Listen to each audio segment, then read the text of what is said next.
सुरुवातीला बातमी आहे उद्धव ठाकरे यांच्या अकोला दौऱ्याची।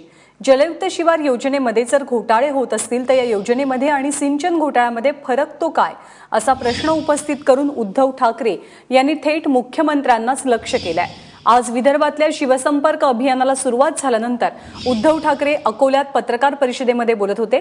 रावसाहेब दानवे यांच्या वक्तव्याचाही उद्धव ठाकरे यांनी चांगला समाचार घेतला। वाल्याचा वाल्मिकी करण्याची ताकद भाजपमध्ये आहे असं भाजप नेते म्हणतात, मात्र ज्या पद्धतीने भाजप नेते वक्तव्य करतायत ते पाहता वाल्मिकीचे वाल्या होतायत की काय अशी शंका येत असल्याची टीका उद्धव ठाकरे यांनी केली। या दौऱ्यादरम्यान अकोला, बुलढाणा आणि अमरावती जिल्ह्यात असलेल्या 20 मतदारसंघातील एकूण परिस्थितीचा आढावा उद्धव ठाकरे घेतील। त्यासोबत जिल्ह्यातल्या कार्यकर्त्यांची बैठक घेऊन त्यांची मतं ते जाणून घेतात। या अभियानाचा शेवट 19 मेला नाशिकमध्ये होणार आहे। आम्ही शिवसंपर्क मोहीम राबवत असताना शेतकरी येत आहेत, भेटतायत, अनेक प्रश्न हे महाराष्ट्रभर आहेतच। तुम्हाला सगळ्यांना माहिती आहे, तुमच्याही माध्यमातून ते आमच्यापर्यंत शहरात पोहोचत असतात। आज आहे 15 तारीख, 19 तारखेला मी नाशिकला मोठा शेतकरी मेळावा असं त्याला मी काय म्हणत नाही, कारण आता एकतर शेतकरी त्रासलाय, ऊन पण प्रचंड आहे, त्याच्यामध्ये त्याला काय आणखीन त्रास द्यावा अशी माझी अजिबात इच्छा नाहीये। परंतु एक प्रातिनिधिक स्वरूपाचा मेळावा मी नाशिकला घेतोय आणि त्या नाशिकच्या मेळाव्यात मी शेतकऱ्यांसाठी एक अभियान सुरू करणार आहे। मी मुद्दामून अभियान हा शब्द वापरतोय। त्याची संकल्पना ही 19 तारखेला स्पष्ट केली जाईल। सर्व महाराष्ट्रातले जिल्हा प्रमुख, तालुका प्रमुख हे आमचे तिथे येतील, पदाधिकारी येतील आणि साहजिकच तिथले शेतकरी असतील तेही येतील। आणि त्या मेळाव्यात दरवेळेला आम्ही राजकीय पुढारी किंवा राजकीय नेते बोलत असतो, ते तर थोडे बोलणारच आहोत, पण विशेष म्हणजे काही शेतकरी बोलतील। शेतकऱ्यांबद्दल इतरांनी कोणी बोलण्याच्या ऐवजी शेतकऱ्यांना आम्ही थोडंसं बोलायला सांगणार आहोत आणि त्याच्यानंतर पुढील कार्यक्रमाची दिशा मी तिथे देणार आहे। आज मी इथे आलो होतो, गेल्या आठवड्यामध्ये मराठवाड्याचा शिवसंपर्क दौरा जो काय होता तो झाला, त्याचा रिपोर्ट घेतला। आज विदर्भामध्ये मी फक्त 3 जिल्ह्यांमध्ये शिवसंपर्क मोहीम जी काय होती ती आमच्या कार्यकर्त्यांकडनं, पदाधिकाऱ्यांकडनं त्यांना मी संपर्क करायला सांगितला आणि संघटनात्मक मला काय काय पाहिजे, कुठे काय उणीव आहेत, काही गोष्टी करायला पाहिजेत, काही गोष्टी चांगल्या होत आहेत, या सगळ्याचा आढावा इथे घेतल्यानंतर त्याच्यावरती आता पुन्हा येत्या काही दिवसामध्ये मुंबईमध्ये आम्ही नेते मंडळी बसू आणि जी काय कार्यवाही करायची आहे ती त्याच्यावर करू।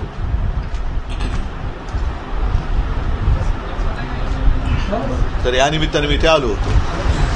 आज महाराष्ट्र के जो किसान हैं वो आपकी तरफ बहुत आशा से देख रहे हैं। उसका सबसे बड़ा कारण ऐसा है कि आप खुद अरे आप इनके साथ है, सरकार में आप शामिल हैं।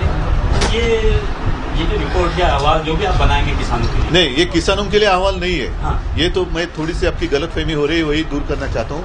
ये जो अहवाल है किसानों के लिए नहीं है, हमारे संगठन का अहवाल है। साथ में जहाँ भी जाते हैं वहाँ के किसान आते हैं, मिल रहे हैं और अब किसानों की व्यथा हमें और आकर कोई समझे इसकी आवश्यकता नहीं, पूरी जानकारी सबको है। सारे लोग गवर्नमेंट के सामने रख के अगर सरकार नहीं मानी तो ये क्या, इसके लिए आप बड़े कदम उठाएंगे क्या अगर गवर्नमेंट ने किसान? ये सवाल हमेशा पूछा जाता है, इसलिए मैंने कहा कि 19 तारीख को पहले से मैं शुरुआत करने जा रहा हूँ एक अभियान की नासिक से। नासिक में मैं उसका ऐलान करूंगा और पूरे महाराष्ट्र में वो अभियान चलेगा और आगे आगे जैसे वो बात बढ़ेगी तो देखो क्योंकि आपको ही सुन सकते नहीं। आपके मन में जो एक सवाल है, क्या आप सरकार से हट जाएंगे? क्या नहीं हट जाएंगे बोलना नहीं है, ऐसा बोलना है कुछ बड़े कदम इसके लिए उठाए जाएंगे। जरूरत पड़ेगी तो जरूर उठाएंगे। लेकिन तब सारे किसान हमारे साथ आने चाहिए। निकलने की बात नहीं कर रहा, क्योंकि आप सरकार से निकल गए तो समस्या आपकी हल नहीं होगी। नहीं, समस्या तो किसानों की है और इसीलिए मैं यही उस वक्त, अच्छा ठीक है, अभी क्यों बोलूं, उस वक्त 19 को आप आइए, पड़ा तो बड़े कदम उठाए जाएंगे। लेकिन जैसे मैंने कहा कि एक स्टेप बाय स्टेप, कदम के लिए कदम रामदास भाई तो है साथ में, लेकिन और एक इथे शेतकऱ्यांच्या दूरीसाठी शिवसेनेनं इथे आंदोलन केलं होतं। संबंधित शेतकरी अधिकाऱ्यांच्या अंगावर तूर फेकून जे की त्यांना आपण तूर खरेदी पुन्हा सुरू करण्यास भाग पाडलं आणि त्याच्यापूर्वी आपण एक 5 तारखेला रुमणी मोर्चा काढला होता, तो जिल्ह्यामध्ये प्रचंड गाजला। अशा काही मोर्चांचं पूर्ण जिल्हाभर आयोजन करण्याचे काय निर्देश आहे? नाही, मला म्हणून मी म्हटलं ना की 19 तारखेला जरा थोडंसं एक धीर धरा। मला आधी शेतकऱ्यांना थोडंसं बोलतं करायचं, शेतकऱ्यांना एक त्यांच्या व्यथा, नाहीतर असं कोणाला वाटायला नको की बाबा आम्हीच आमच्या राजकारणासाठी बोलतोय का, तर असं वाटू नये। म्हणून पहिले शेतकऱ्यांना एक थोडंसं बोलू दे, त्याने एक व्यासपीठ पाहिजे। जसं आता ते मोर्चा विर्चा या सगळ्या गोष्टी तर होत राहणार, तसं आता ATM मध्ये पैसेच नाही आहेत, शेतकरी जातात त्यांना ATM मधनं पैसेच मिळत नाही, काय करणार? कॅशलेस व्यवहार करायचा झाला तर कॅश कुठे आणि सगळं लेसच आहे, ATM भी कैशलेस है। हाँ नहीं सर, इसी को लेकर किसानों ने अभी जो तुमसे बात किया तो बाहर हमसे मीडिया से बात करते हुए उन्होंने कहा कि शिवसेना ने ये बहुत अच्छा कदम हमारे लिए लिया है, लेकिन शिवसेना ने इनको अभी इस सत्ता पर लात मारना चाहिए, इस तरीके के वो बयान बात हमारी चल रही है, हमारी बात चल रही है किसानों के साथ। जब पूरी बात बनेगी आपके पास आएगी।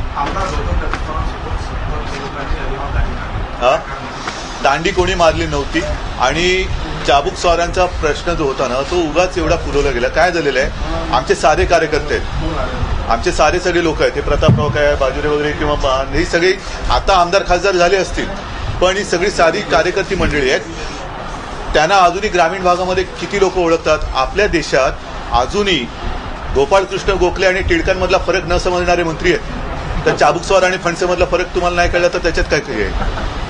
सर, तुमच्या मित्रपक्षांचं जलयुक्त अभियान जे आहे ड्रीम प्रोजेक्ट आहे आणि त्याच्यात जिल्ह्यात आमचा प्रचंड घोळ झालेला आहे। तुमच्या जलसंधारण मंत्री आलेले होते, त्यांच्यासमोर या मुद्दा उपस्थित केला। सर्व कंत्राटदाराला म्हणजे एकच कंत्राटदाराला सर्व कामं दिली आहे, त्याची निविदा तालुका पातळीवरून व्हायला पाहिजे, तसं झालेलं नाही, जिल्हा पातळीवरूनच झालेलं आहे आणि एकाच कंत्राटदाराशी करार केलेला आहे। हे आता सर याला जर कोकणात सुद्धा या तुमच्या मंत्र्यांनी केलेलं आहे, ते रामदासभाई बाजूलाच बसलेले आहेत जलसंधारण आणि यातले जल दरोडेखोर कोण आहेत या सरकारमधले ते आम्ही काढू बाहेर, माझी कारण ही बाब गंभीर आहे, खूप गंभीर आहे। एक तर शेतकऱ्यांच्या ज्या काही व्यथा वेदना आहेत किंवा त्यांच्या गरजा आहेत असं एक म्हटलं जातं। मी जे प्रामाणिकपणाने जे आहे ते आहे ते मी मान्य करतो, मी काही कृषी तज्ज्ञ नाहीये आणि अनेकदा माझ्यावरती टीका केली जाते की याला शेतीतलं काय कळतं, मला नाही कळत शेतीतलं, बरोबर आहे, पण मला मी एवढंच म्हणतो की मला शेतकऱ्याचे अश्रू दिसतात आणि ते पुसायचे कसे किंवा पुसले पाहिजेत हे मला कळतं। आणि ज्या वेळेला आम्ही कर्जमुक्तीसाठी म्हणून एखादा नारा देतो किंवा आंदोलन करतो तेव्हा काही जाणकार म्हणतात, त्यांचंही ज्ञान आहे, मी त्यांचं नाकारत नाही, की कर्जमुक्ती हा काही याच्यावरती इलाज नाहीये, ठीक आहे, हा प्राथमिक इलाज असेल, बाकीचे ज्या काही गोष्टी आहेत, मग सिंचनाचे प्रकल्प लांबलेले असतील, हमीभावाचा प्रश्न असेल, कर्जाच्या पुनर्गठनाचा असेल, काय अनेक जे प्रश्न आहेत, बोगस बी बियाणं असेल, त्याच्यावरच्या फवारण्यांचा प्रश्न असेल, या सगळ्या गोष्टी बघितल्यानंतर मग ह्या विषयाकडे लक्ष कोण देणार आणि मग त्याच्यावरती अंमलबजावणी करताना त्याच्यातही घोटाळा जर होणार असेल तर मग जलयुक्त शिवार आणि पूर्वीच्या सिंचन घोटाळ्यामध्ये फरक काय? नाही, मग जलयुक्त शिवारातला घोटाळा आणि सिंचन घोटाळा जो पूर्वी 70,000 कोटीचा झाला होता त्याच्यात आणि याच्यात फरक काय?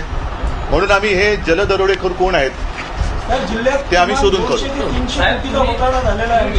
किती?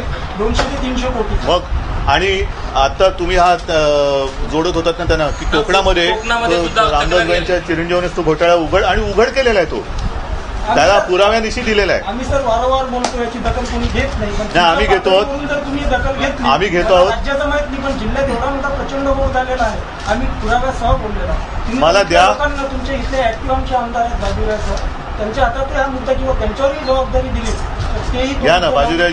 बाजुराजी आहेत, त्यांच्यासोबत आमचे सगळे लोक आहेत, रामदासबाई आहेत आणि या निमित्ताने कारण काय झालेलं आहे की हा विषय खूप गंभीर आहे आणि याच्यावरही गंभीर असू शकतो, कारण हा काही योगायोग असू शकत नाही की एका जिल्ह्यातला घोटाळा बाहेर काढल्यानंतर आज मी दुसऱ्या दिवशी दुसऱ्या जिल्ह्यात आल्यानंतर तुम्ही तिथला घोटाळा सांगताय।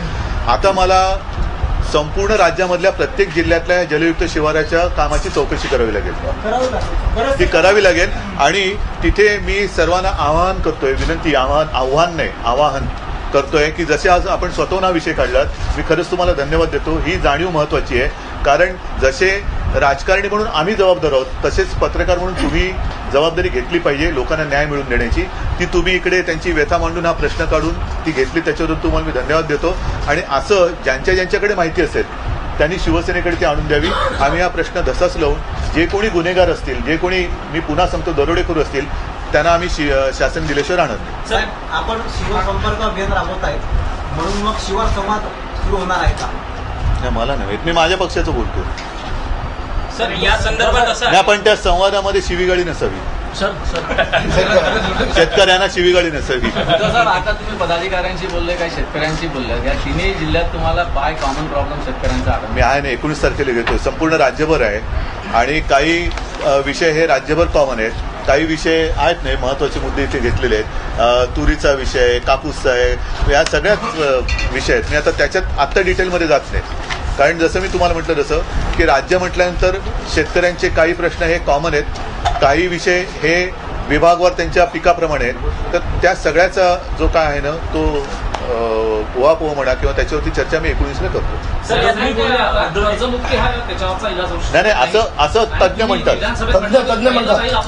अरे ऐकले बाबा, जरा तुम्ही पेपर वाचत जा ना, उद्याचे पेपर वाचा, त्याच्यात लिहिलेलं असेल ही कर्जमुक्ती हा कायमचा इलाज नाही असं तज्ज्ञ म्हणतात. हा, असं मी नाही म्हटलं, म्हणून उद्याचे पेपर वाचत. माझं म्हणणं आहेच ते. भाजपाचे विधान आहे ते शेतकरी विरोधी, म्हणजे गोपाळ शेट्टीपासून असून त्याचा जामीनपर्यंत. नाही, मला एकदा परत सांगा प्लीज. केंद्रात आणि राज्याचे सरकार आलं भाजपचं, तेव्हापासून भाजपच्या नेत्यांचे शेतकऱ्यांच्या विरोधात त्याची विधान आहे, म्हणजे गोपाळ शेट्टींपासून असो की आता दागले जे बोलले, हा एक तर सत्तेचा माज आहे की नेमकं मध्ये त्यांच्यापैकी म्हणजे मला वाटतं नितीनजीने एक स्टेटमेंट केलं होतं की वाल्याचं वाल्मिकी करण्याची ताकद भाजपात आहे. आता मला वाटतं वाल्मिकीचे परत वाल्या होतील की नाही कल्पना नाही, ते विचारेन मी त्यांना मला भेटलं. सर, या संदर्भात तुरीच्या याच्यात सुद्धा खूप प्रचंड धांदळी झालेली आहे की एका टोकनवर अनेक टोकन देऊन आणि एका मेलेल्या शेतकऱ्याच्या नावावर सुद्धा इथं तूर खरेदी झालेली आहे, त्याची अजून चौकशी पाहिजे त्या प्रमाणात होत नाही. या संदर्भात काय झालेलं आहे, नुसत्या घोषणा झालेल्या आहेत. त्याच्यामध्ये तूर खरेदी केंद्र मुळात सुरू कधी केली, बंद कधी केली, पुन्हा तूर खरेदी जेव्हा आम्ही विधानसभेत किंवा कॅबिनेटमध्ये हा प्रश्न लावून धरला तेव्हा शेवटचा दाणा असेपर्यंत तूर खरेदी सुरू राहील हे जाहीर केलं गेलं. मग व्यापाऱ्यांकडनं तूर खरेदी केली जाणार नाही, शेतकऱ्यांकडनं केली जाईल. त्याच्यानंतर तूर खरेदी करताना 7/12 तपासला जाईल.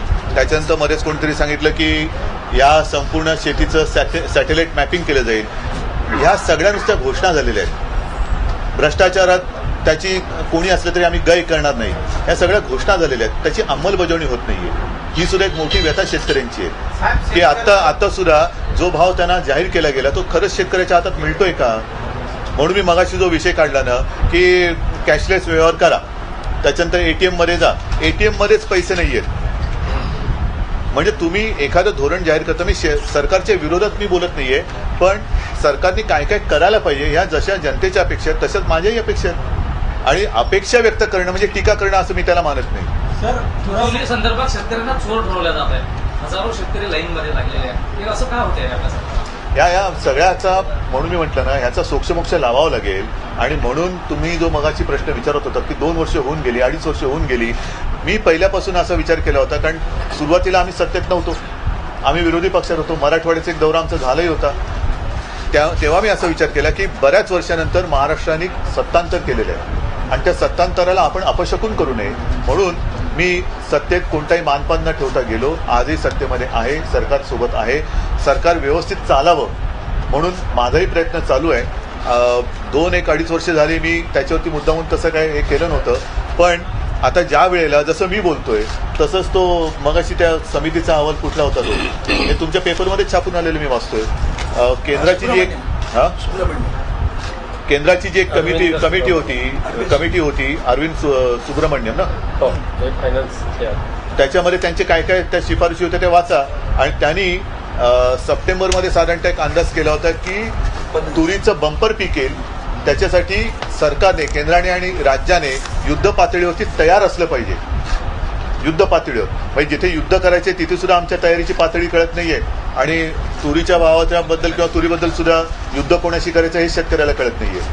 तर ह्या अशा सगळ्या गोंधळाच्या वातावरणात मी म्हणेन शिवसेनेचं कर्तव्य आहे की सरकारला आणि शेतकऱ्याला योग्य दिशा दाखवणं.